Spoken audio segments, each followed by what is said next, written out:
be honest, before I met you, I was a little bit skeptical about psychologists overall. Probably that's because of this trend on social media where everyone is a expert psychologist. They're teaching you that everyone is manipulative, abuser, narcissist, try to gaslighting you.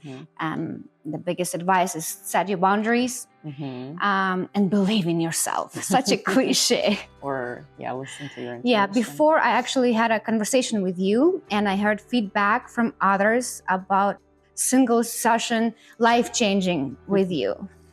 I know how busy you are, your schedule is crazy, and I really wanted to do the interview with you and learn some really useful information from you. And there's so many things that I would like to discuss with you, but unfortunately you're very busy and we don't have much of time. So thanks so much for coming. I would like to talk about toxicity, toxic people in our lives and their impact and how to protect ourselves. How dangerous the impact of toxic people in our lives can be. Well, if we start with that, stress overall or emotional distress can have effects on your body down to cellular level. There's research on that. I read a book by Dr. Leaf. She's a neuropsychologist and researcher, and she breaks it down that if you're in a constant state of emotional distress, that could affect you on a cellular level, maybe even trigger disease. Overall, well-being is greatly affected by it.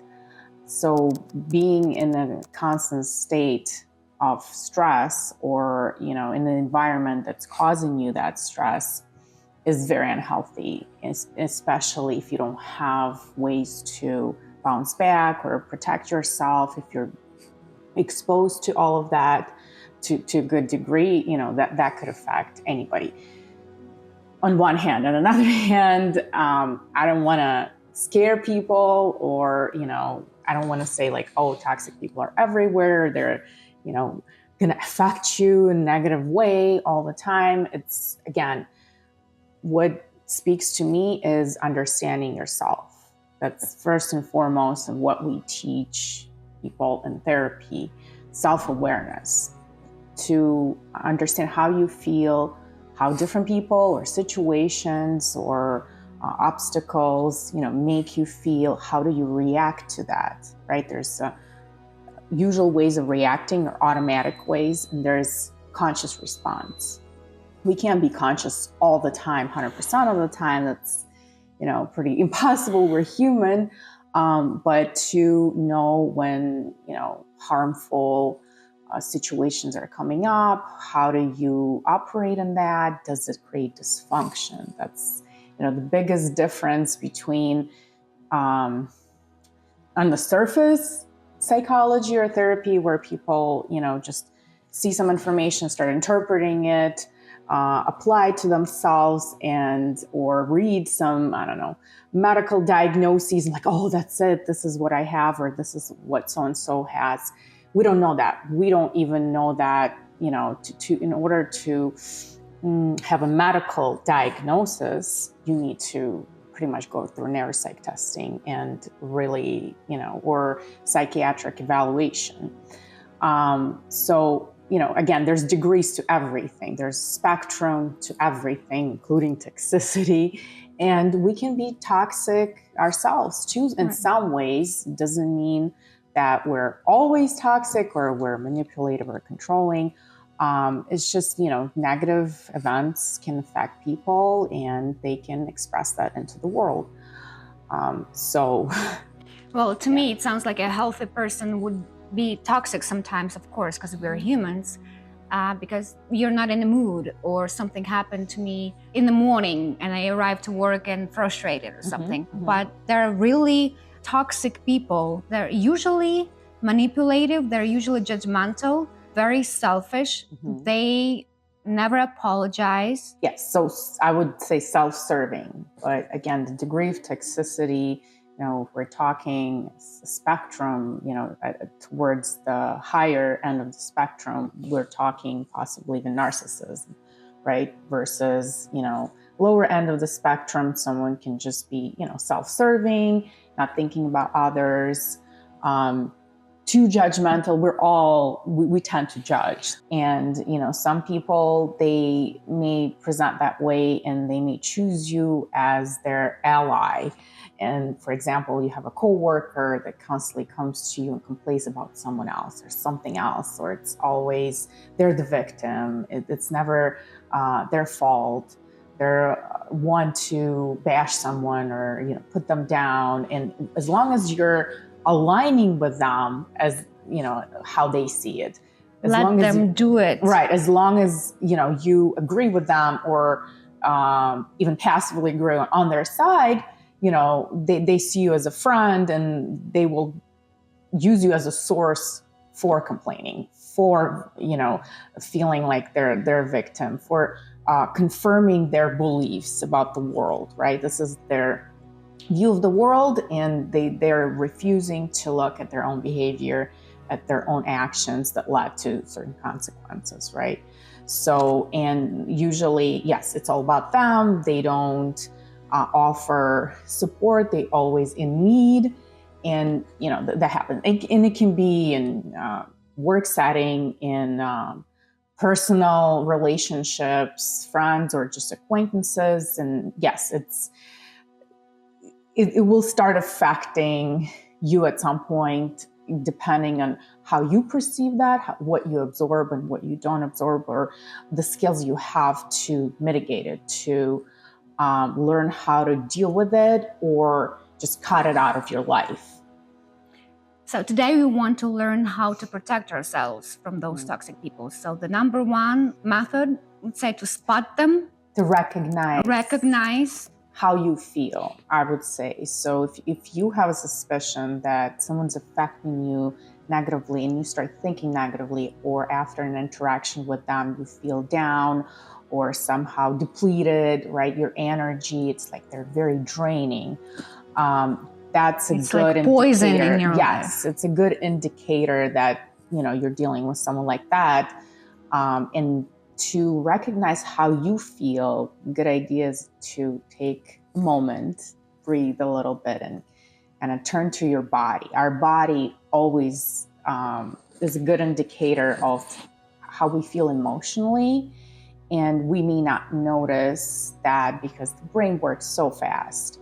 But how children, for example, they're so easygoing that because they're not overloaded with thinking as much as adults. They don't have past experience to rely on and to interpret events based on that past experience.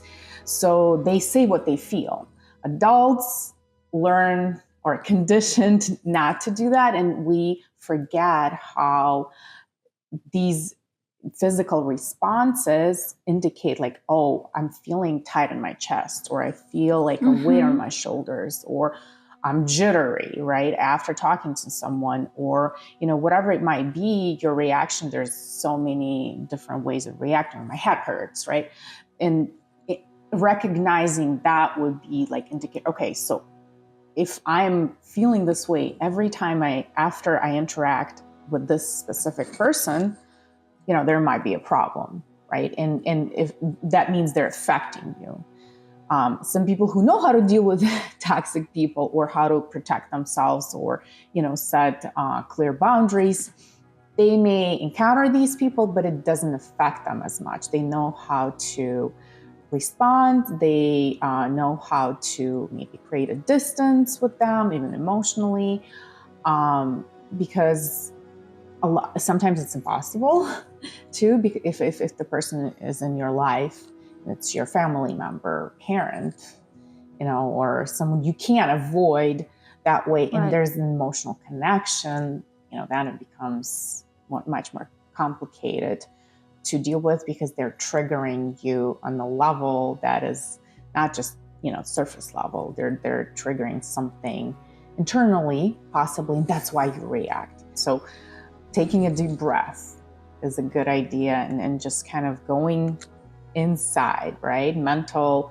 attention, going inside your body, scanning your body, like, oh, I feel pressure in my chest, or tightness or any type of tingling. What is that? Why am I feeling this way, right? Maybe this person triggered something, or after talking to them, or listening to their complaints, I start feeling this way. That would be, developing that self-awareness or mindfulness, being mindful about, how these interactions affect you. I personally got affected by those toxic people for many years. When I was younger, first I was too shy to fight back. I would suffer.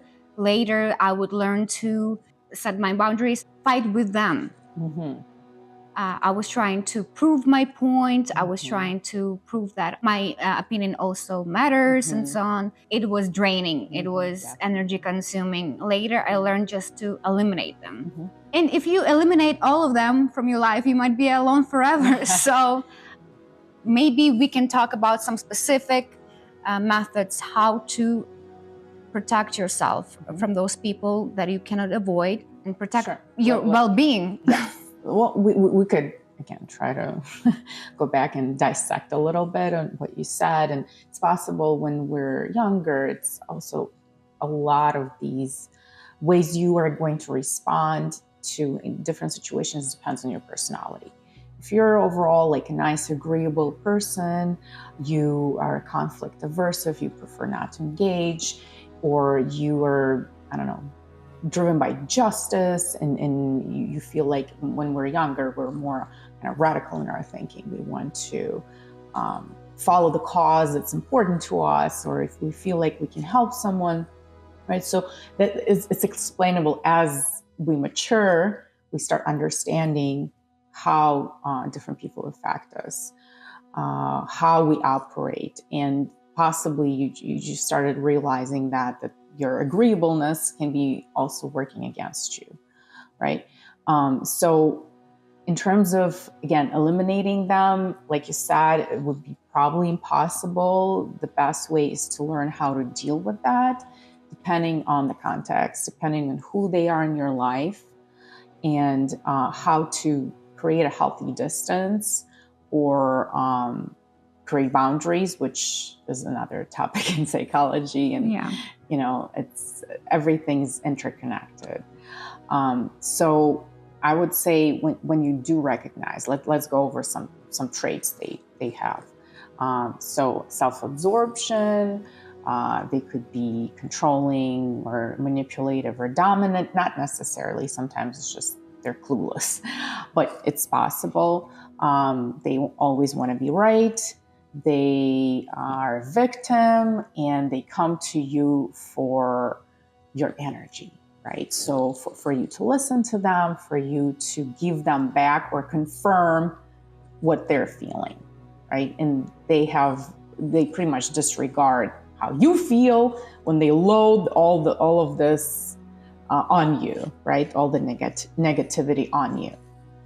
So like we discussed, as long as you recognize it, depending on who they are in your life and the degree of toxicity, again, it could be on the spectrum, right? Where if we're not going to go into personal relationships, but the degree could be to the extent that this is abusive or emotionally abusive or any other type of abuse, and very, very draining. Living in that situation is definitely not healthy, and we see consequences. But if it's just someone that you have superficial interactions with and you have no problem cutting them out, learning to be assertive with that, because like you said, you were then trying to justify that you have an opinion, but there's no one there really to justify to. That's not their agenda, right? So just being assertive, saying no, saying like, if it's a coworker, I'm sorry, I don't have time to discuss this right now. If they persist, put your headphones in, walk away, try to, and if they persist, you say assertiveness. What's assertiveness? You're saying how you feel and what you need, right? I feel overwhelmed when I'm listening to stories like that, right? You don't necessarily have to tell them that you're wrong, because that will create another conflict. They will try to prove that they're not, and it's going to turn into an argument. So you can blame the situation. That's always a good idea if you know that you're dealing with someone who will probably never going to understand how they operate, how they interact, how they affect other people. It's just not in their interest to understand. You can blame the situation. Thanks for watching us. If you're enjoying this episode, please click the like and subscribe button and leave a comment below to support our channel. Your single click would make a tremendous difference to us, as this is one of the first videos we published after rebranding and reconnecting with you. Subscribe to my channel and join my journey. There's another viral trend on social media today when a girl is searching symptoms of toxic people, just to bring this to argument with a boyfriend, let's say, and then recognizes that that behavior is herself. That I'm the one who's being toxic here. Ooh. How to recognize yourself being toxic?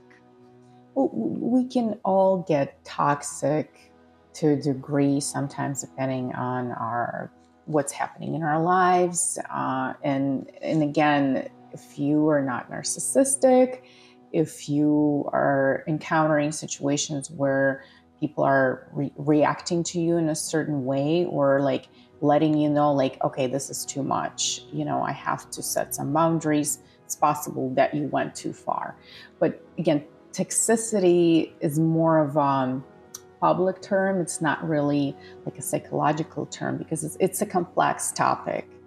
And Nice. Like I said, we all get judgmental, and that's normal. That's, to what degree, of course, but we're human. We tend to place judgment. This is just how we interpret the world, right? Or adjust to the world and live our values or beliefs sometimes. So to recognize, if you're being told that by several people from different settings that, your approach or the way you talk to them is not benefiting anybody, right? If you're being too negative or complaining too much, or just think about what's the meaning behind my message when I'm talking to someone? Is it solving anything for me or them or the situation? Or, for example, you have a problem and you come to a friend and you describe that problem, and they're all ears and they're listening to you. They want to help, they give you advice, and you just ignore it once, twice, 3 times. A good friend would be like, okay, girl, you're doing this. I'm not going to give you any advice anymore. If you're not willing to at least listen and maybe change something, maybe you're just coming to complain. Maybe you're just coming to, again, express that negative energy, but you're placing it on someone else, and they don't deserve that, right? Depending on the relationship, of course. Be aware of how you're affecting other people, and that's the best way to eliminate toxicity within yourself. It sounds like there's a lot of art, a lot of science behind this psychological, even balance between being too much understanding and serving others without thinking of yourself, and then being too much narcissist, being too selfish. There's going to be a balance, and it takes, I guess, a lot of experience and life experience to recognize and to learn more about it. And you always gonna learn more depending on new people in your life. Correct. And I'm a firm believer of lessons. And if we don't, things will come up, situations will arise that trigger us, that are trying to show us something.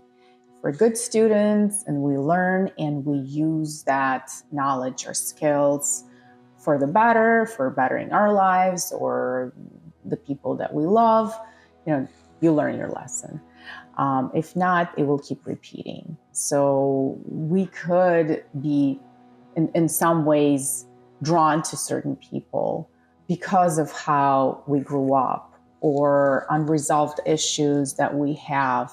And it's just kind of life presenting itself. Like, here's an opportunity to resolve it for you and learn how to deal with their toxic people or negative people, or just, maybe they're trying to teach you something, or with your own issues. And if you're, again, being self-aware, self-reflective, right? Which, it comes with time and experience. The younger we are, the more difficult it is. But, with time, we learn that, the way I'm operating, or the way I'm dealing with some issue or something, is not helpful. It doesn't bring me positive outcome. Maybe I should change something. That's sometimes difficult to attain, but the more we realize that, and again, without blame, that never works. Feeling guilty, guilt is not a good motivator. It's a form of negative motivation. It can get you places, but it's not a long-term motivator, and it will affect you emotionally. So we want to do things for something, not to get rid of something or compensate for something. There are many things that cause a negative reaction with my skin, including too much caffeine, stress from tight deadlines, travel, and we can't forget the rowdy Chicago wind. It's easy to save its appearance on Instagram with filters, but in real life, there's only one option: the new ImageWorks Matte Spa.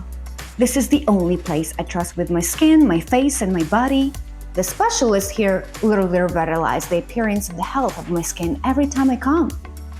I choose this place because the specialists here choose the right treatment based on my needs and my concerns, not just the most expensive treatment that I might not necessarily need. I really believe the new ImageWorks is the best way I can achieve healthy, fresh, and glowing skin.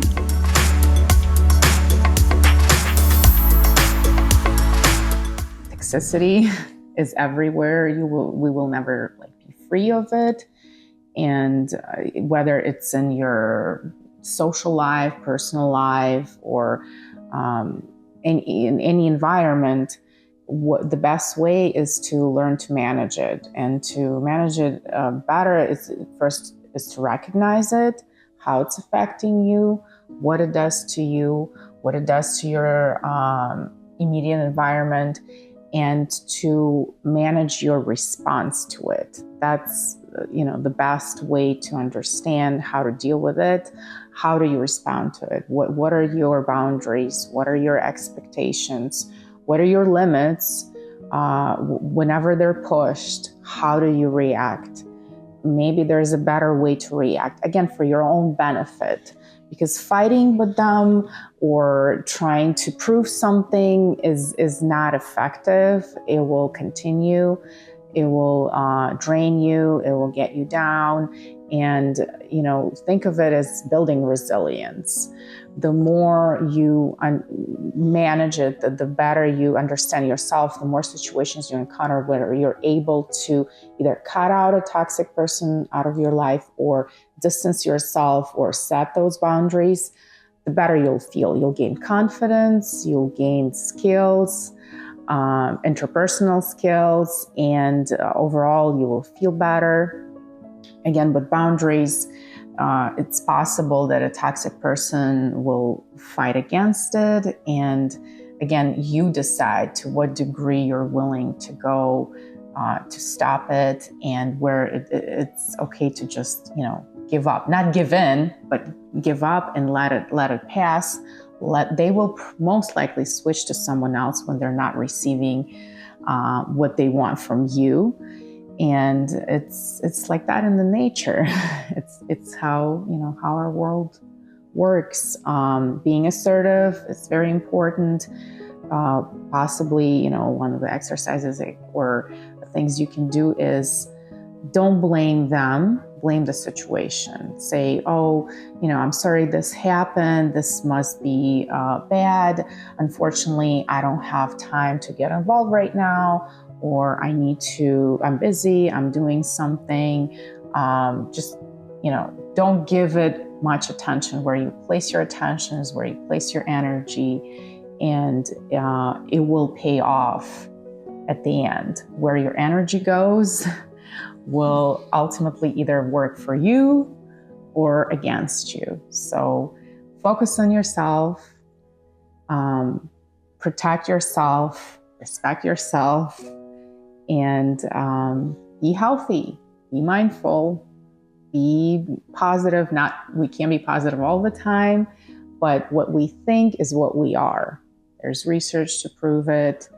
There's neuropsychological research that talks about how our thoughts are affecting us on the brain level, brain scans show that. So we want to be positive to a degree, but resilient when we need to, assertive, understand ourselves, understand our boundaries, recognize. And this is just ultimately going to bring you to more pleasant experiences in life, achieve things, and live a balanced, healthy life.